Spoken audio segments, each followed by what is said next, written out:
Children, as we have discussed in the earlier session about auxiliaries and modals, we'll be continuing with the same topic, and today I'll explain you about the uses of some important modals.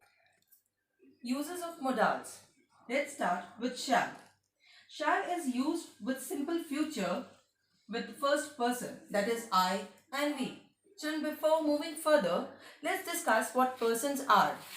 As we have studied in earlier classes, there are three types of persons: first person, second person, and third person.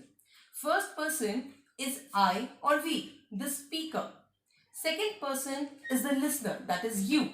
And third person is he, she, it, they, the person we are talking about. So, to understand this point again, I'll repeat. Shall is used in the simple future or future indefinite tense with the first person, that is I and we. I shall study this book. We shall go to school tomorrow. The further uses of shall are: shall is used to express request. Let's take for example, shall I take this pen, or shall we sit down here? Thirdly, shall is used in the questions with the first person to know what the person addressed wishes, thinks, or suggests. Let's take for example, shall I call the doctor? Shall I go with you? Or shall I prepare a cup of tea for you? Etc.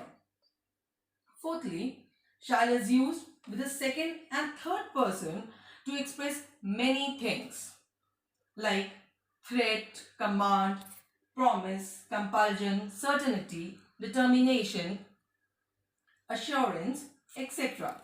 These points could be explained with the help of these following examples. Take for example, first example, you shall not enter my office without my permission. This explains order where shall is used. Next example is a promise. You shall get a good reward. Here shall is used to express a promise. Thirdly, in the example third, it expresses compulsion. He shall carry out my order. Last use of shall. Shall is used in interrogative sentences with first person to express offer or suggestion. Let's take example. Shall I shut this door? Here shall expresses an offer. In the next example, shall we apply for IS? It suggests. With the third person, shall shows command or wish of the person addressed. For example, shall he carry your bag? Let's come to should. Uses of should. Should is a past form of shall. Should is used to express future in past. For example, he said that I should attend her party. I said that I should go. Secondly, it expresses obligation or duty. Let's take for example, we should respect our teachers or parents. Here, it expresses your duty or obligation. Second example, we should help the needy persons. Here again, should is expressing your duty or obligation. Third point, should is used to express advice, suggestion, or inference, assumption, etc. Now children, let's know what inference is. Inference means to reaching on a conclusion on the basis of evidence and reasoning, which could be further explained with the help of the following examples. See the first example. You should work hard to pass the examination. Here, should is expressing advice. Secondly, she should do her work neatly. Here, should expresses suggestion. In the third example, that is, he should have come by now. Here, it explains inference. That is, I explained what inference is.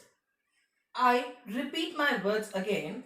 Inference actually means reaching to a conclusion on the basis of evidence and reasoning. Same way, in the last example, should is used to express assumption. He should have returned by this time. Fourth use of should. Should is used with lest and is always, that is, lest is always followed by should and it expresses objective. Let's take for example, run fast lest you should miss the train. Work hard lest you should fail. Next point is to express supposition. Now what supposition is? When we suppose something, when we assume something. For example, should you bring sweets? Share them with us. Lastly, should is used to express probability or a probable condition. Now children, what probability is? Probability actually is something that is likely to happen or something is about to happen after some time. Let's take for example, should you work hard well, you will get success. Again, let's take one more example. Should they play carefully, they will win. Next modal is will.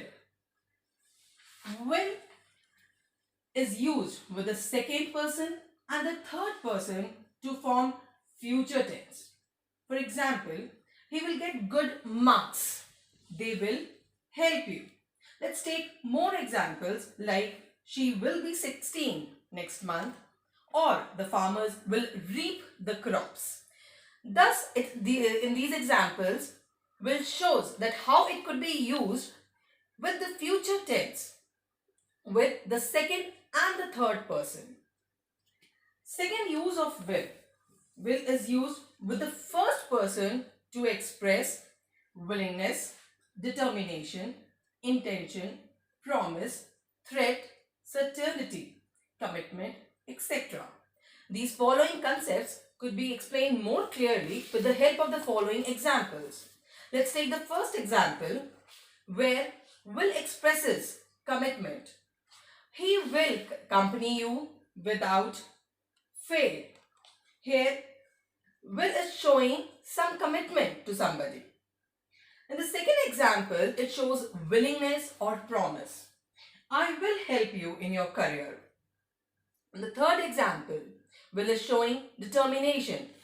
We will get good marks in exam. Fourth, I will teach him a lesson. Here, will expresses a threat. Let's take one more example where will expresses threat. I will give you a good thrashing if you don't follow me. In this example also, will expresses threat. Third use of will. Will in interrogative sentences is used with the second person to show polite request and polite invitation. For example, will you open the window please? Or will you go with me to Delhi? In these two examples, either way, will is showing either polite request or a polite invitation. Fourth use of will. Will is used to express habits. For example, he will never tell the truth. He will always walk in the morning. Let's come to the next modal, that is would. Would is actually the past form of will. Would is used to refer to the past form of will and shall in an indirect speech. For example, she said that she would go. I told him that I would visit his house. Next, would is used to express some past habit. For example, he would sit and talk all day. Let's take one more example to express this point. Gandhiji would spin every morning. Thus, both these examples show that something which has become a past habit would expresses such habits. Third use of would. It expresses polite request in the present tense. Let's take for example, would you take a cup of coffee? Would you help me with this sum, please? Or would you please help me with the sum? Next, would expresses wish. For example, would that I were rich, would that I were a king, etc. Next, would expresses some preference. I would rather suffer than borrow. I would like to ask you something. Lastly, would expresses unreal condition, or you could say some improbable fact. For example, had you worked hard, you would have passed, which actually means that which might be not a real condition, which might we have thought earlier but couldn't be fulfilled. Again, let's take this example. If I were the Prime Minister, I would have removed poverty from India. Children, we will further continue with the uses of modals in the next session.